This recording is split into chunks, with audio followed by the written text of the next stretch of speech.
فشلت في اي حاجه في حياتك قبل كده؟ في ناس دلوقتي هتقول لي هو انا نجحت في ايه اصلا؟ هنجيب سيرتك كمان شويه ما تقلقش. كل الناس حرفيا اتعرضت للفشل، حتى الناس اللي بتتجنب دايما الفشل برضه اتعرضوا له. الموضوع بيبقى احساسه صعب جدا وممكن حرفيا يكسر اي حد، وعلى حسب حجم فشلك او حجم الحاجه اللي انت فشلت فيها ممكن تتكسر. ازاي بقى المفروض تتعامل مع الفشل ده؟ ازاي المفروض بعد ما تفشل وتهبط والدنيا تسود في وشك ترجع تثق في نفسك تاني؟ موضوع صعب مش سهل بس يستاهل. في الفيديو ده هقول لك على 5 حاجات هيساعدوك جدا ان انت تستعيد ثقتك في نفسك بعد ما تفشل. خليك معايا للاخر بقى عشان الفيديو ده حرفيا هيفيد اي حد زي ما هو فادني انا شخصيا وانا بحضره. ارجع اقول لك بقى السلام عليكم، ايه الاخبار؟ عامل ايه؟ يا رب تكون كويس دايما، ويا رب ما تحسش بالفشل كتير في حياتك عشان الموضوع صعب. بس خليني اقول لك بقى لو وقعت فيه ممكن تعمل ايه علشان تطلع من الحفره الهباب دي.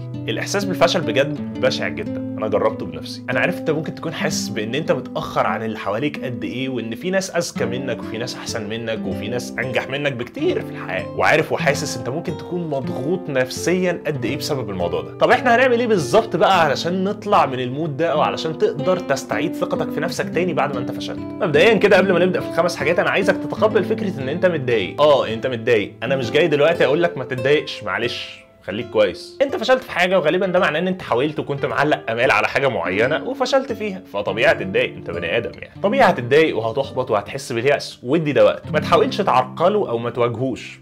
متضايق. اللي احنا هنقوله بقى دلوقتي ده انت بتبدا فيه بعد المرحله بتاعت ان انت متضايق، بعد ما تعدي مرحله ان انت اتضايقت وخلاص الموضوع خلص. وبعد اذنك ما تاخدش كتير قوي في المرحله دي، يعني ما تقعدش 2 سنين متضايق، ادي ده وقته بس ما تخليش الوقت ده ياثر على حياتك. بعد ما بتخلص مرحله ان انت متضايق دي، تجربه الفشل في اي حاجه انت خدتها عموما بتخلي عندك عدم ثقه في النفس رهيب، من غير ما انت تاخد بالك حتى ومن غير ما تبقى واعي انت ثقتك في نفسك هتقل. اول حاجه بقى تقدر تعملها علشان تستعيد الثقه دي ان انت تركز على ايه اللي المفروض تتعلمه. خلي بالك ده مش كلام كليشيه ولا حاجه، انا مش جاي اقول لك الكلام اللي انت بتسمعه دايما اللي هو بص نص الكوبايه المليان وشوف انت اتعلمت ايه من قصه فشلك. لا مش بالمنظور ده. طب امال بانهي منظور بالظبط؟ علشان تفهم قصدي كويس لازم اقول لك ان طبيعتنا اصلا كبشر بنركز على نقط قوتنا بس. خلي بالك ان انت احيانا ممكن تكون بتقول لنفسك كلام مش حلو، اللي هو انا مش ناجح زي الناس اللي حواليا، انا مش غني زي الناس اللي انا بشوفها، بس انت مش عارف ايه نقطه ضعفك بالظبط. يعني انت ايه مشكلتك؟ يعني انت ليه مش واصل للحاجه اللي انت عايز توصل لها دي؟ فخلي بالك ان انت فكره ان انت فشلت في حاجه اصلا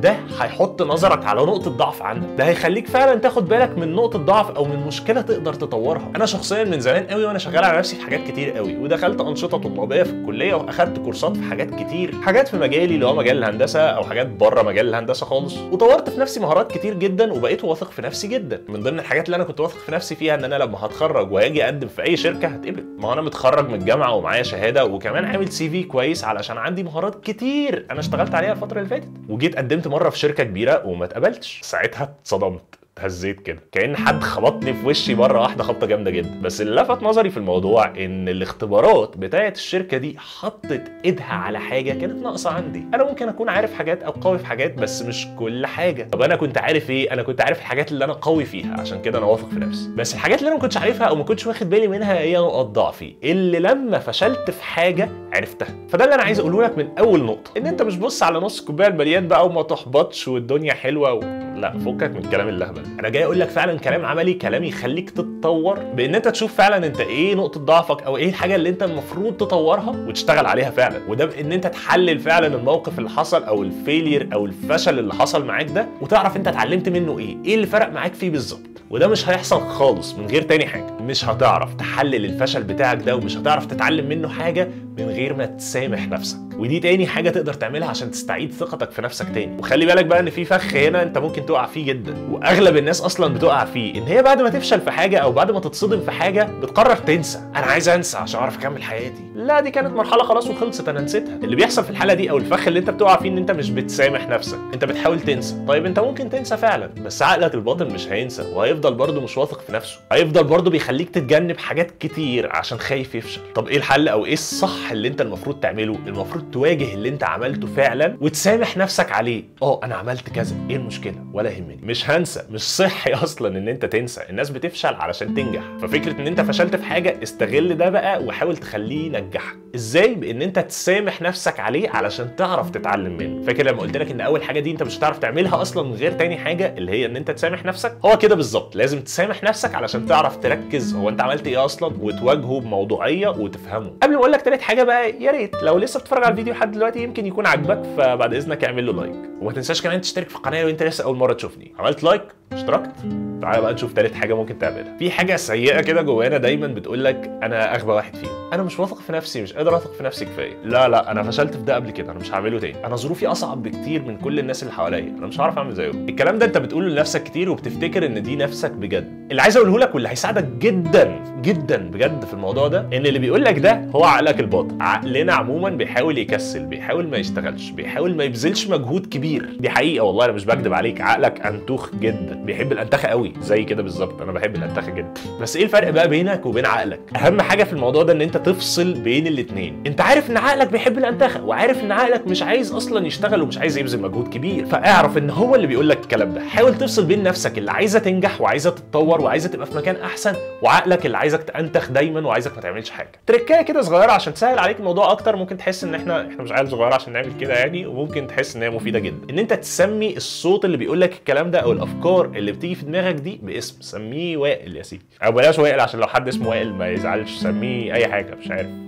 اي اسم. ده هيساعدك جدا ان انت تكون واعي ان ده حد تاني بيحاول يهبطك، مش انت شخصيا مش واثق في نفسك، لا انت واثق في نفسك وكل حاجه، ونفسك اصلا كويسه وعايزه تتطور، بس في حد بيحاول يهبطك. فده هيخلي في تحدي بينك وبينه، وهيخلي الاصوات النيجاتيف او السلبيه جدا دي ما تطلعش في دماغك كتير. ولو طلعت في دماغك تبقى مفهومه ان هي مش طالعه من جواك، انت مش شايف نفسك كده، ده في حد بيحاول يهبطك بس انت كويس. علشان كمان الافكار السلبيه دي بتزيد قوي بعد ما بتفشل في حاجه. الفشل بيبقى دليل واضح بالنسبه لك ان انا بقى لا، ده انا مش ذكي زي ما انا كنت فاكر، ده انا مش جامد زي ما كنت فاكر، ده في ناس كتير اجمد مني. فالافكار دي بتبتدي تطلع بكثره. فكره بقى ان انت تبقى واعي ان الافكار دي مش طالعه منك انت شخصيا، ده حد هو فعلا اللي بيحاول يخليك ما تنجحش، هيخليك تتحداه اكتر، وهيخلي الفشل ما يلزقش فيك. مشكله الافكار اللي بتيجي في دماغنا دي ان هي بتخلي الفشل لازق فينا. اصل انا نحس، انا مفيش حاجه بتمشي معايا، خلاص انا كده لبست نفسي ان انا على طول مفيش حاجه بتمشي معايا. لكن لو حد هو اللي بيقول لي كده، لا انا كويس وكل حاجه بتمشي معايا تمام وكل حاجه، انا فشلت بس مره واحده عادي. شفت الفرق بقى بين الاثنين؟ رابع حاجه بقى ان انت تفكر نفسك دايما باي فشل جه بعده نجاح في حياتك انت او في حياه اي حد تاني. لو انت كويس في اي حاجه، اي مهاره، اي علم، اي حاجه في الدنيا انت كويس فيها، راجع نفسك كده هتلاقي نفسك كنت فاشل فيها زمان. هتلاقي نفسك ان انت لما حاولت فيها ما نجحتش من اول مره، بغض النظر عن حجمها في حياتك. اي حاجه حرفيا انت شايف ان انت كويس فيها او ان هي عندك، هتلاقيها ان هي ما كانتش عندك وبقت عندك بان انت فشلت فيها مره او اتنين على الاقل. فكر نفسك بده كويس قوي. حتى يا سيدي لو انت ما كنتش قادر تلاقي حاجه زي دي في حياتك، حاول تلاقيها في حياه حد تاني. حاول تلاقي مثال واضح وحقيقي في الحياه عموما بان الفشل ده ممكن جدا يكون سبب لنجاح بعد كده. انا مثلا دايما بفكر نفسي لما افكر ان ايه ده، انا بقالي كتير قوي على اليوتيوب وما عنديش سبسكرايبرز كتير، والفيديوهات بتاعتي ما عليهاش فيوز كتير قوي. دايما بفكر نفسي بالفيديوز اللي انا بشوفها الاشهر الشانلز دلوقتي، ناس انا بحبهم جدا ومشهورين جدا وبيحكوا على مرحله نموهم في اليوتيوب، نفس الكلام اللي انا فيه بالظبط، نفس الاحباط، نفس فكره ان انت حاسس ان انت بتزق في حيطه ما بتتحركش، بتعمل حاجه بتبذل فيها مجهود رهيب من غير نتائج ملموسه، نفس الارقام حتى اللي انا بجيبها دلوقتي. فكره ان انا باخد بالي او بفكر نفسي ان في مثال اهو لناس مثلا عندها 1 و2 مليون سبسكرايبرز وبداوا من نفس الحته اللي انا فيها دي، تعرضوا برضو للفشل والاحباط والحاجات زي كده، بتحسسني ان انا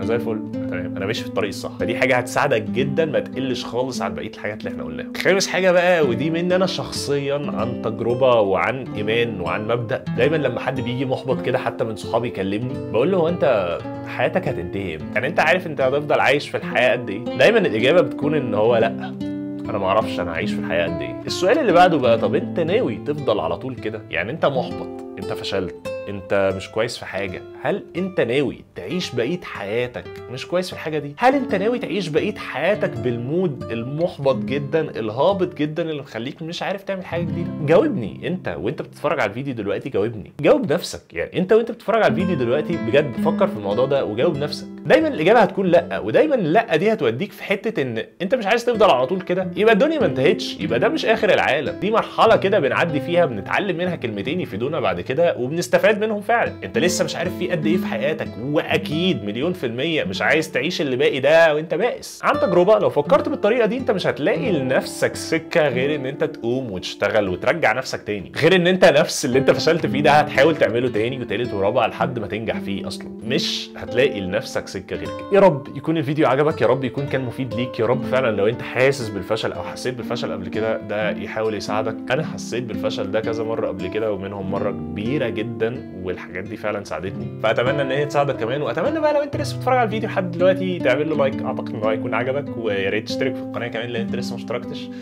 وشكرا جدا ان انت اتفرجت لحد دلوقتي. بس كده، السلام عليكم.